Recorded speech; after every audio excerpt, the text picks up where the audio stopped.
Certainly.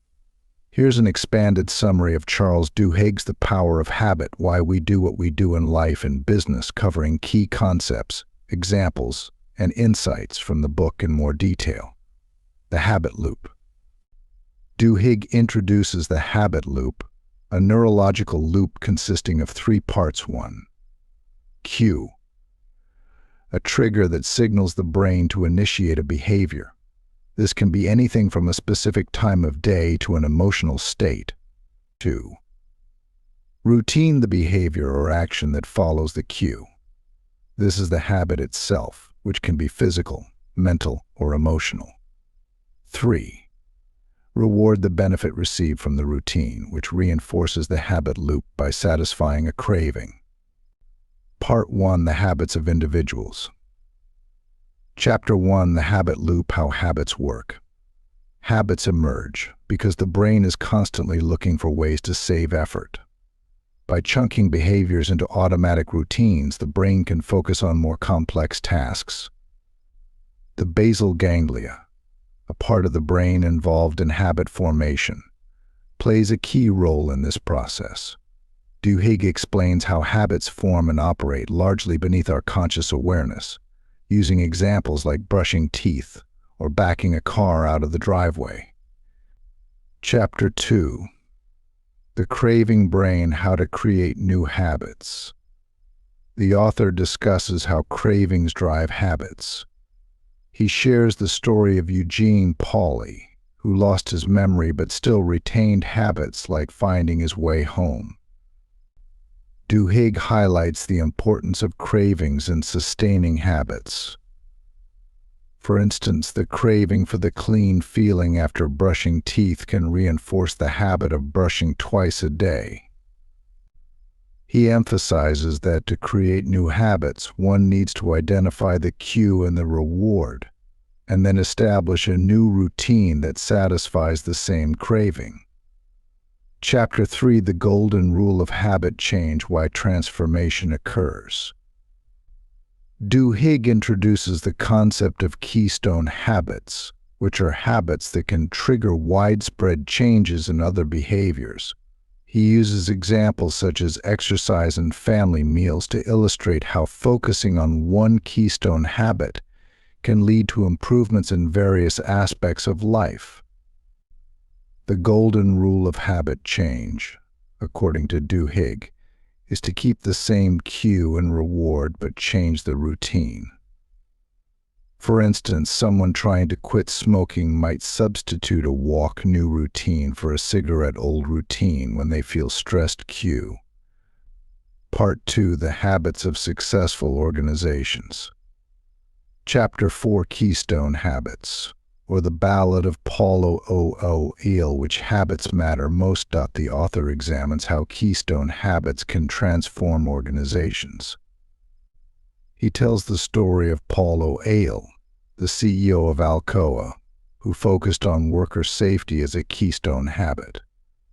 By prioritizing safety, Alcoa saw improvements in other areas such as productivity, quality, and employee morale. Duhigg explains that keystone habits create a culture that encourages other positive changes and fosters innovation. Chapter 5. Starbucks and the Habit of Success: When Willpower Becomes Automatic. Starbucks is used as a case study to show how organizations can instill habits in employees. The company trains employees to develop willpower and customer service skills through consistent routines and responses. For example, Starbucks teaches baristas how to handle difficult customers by following a scripted routine, which becomes automatic over time.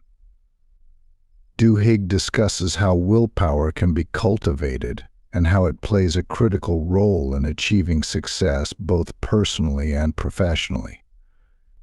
Chapter 6. The Power of a Crisis: How Leaders Create Habits Through Accident and Design. Duhigg explores how organizations use crises to change habits. He shares examples like the Rhode Island hospital, which implemented new safety procedures following a series of errors. Crises can break down old routines and create opportunities for new habits to form. Leaders can use these moments to instill new values and behaviors in their organizations. Part 3: The Habits of Societies. Chapter 7: How Target Knows What You Want Before You Do When Companies Predict and Manipulate Habits. The author discusses how companies like Target use data analytics to predict and influence customer habits. By analyzing shopping patterns, Target can tailor marketing strategies to individual customers, such as sending coupons for baby products to expectant mothers before they have publicly disclosed their pregnancy. This chapter highlights the ethical implications of such practices and the fine line between helpfulness and manipulation. Chapter 8: Saddleback Church and the Montgomery Bus Boycott: How Movements Happen. Duhigg explores how social movements form by changing social habits. The chapter includes the story of the Montgomery Bus Boycott and how social habits within the African American community were pivotal in sustaining the movement.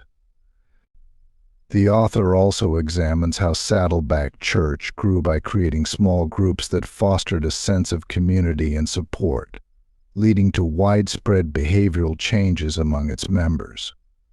Chapter 9: The Neurology of Free Will: Are We Responsible for Our Habits?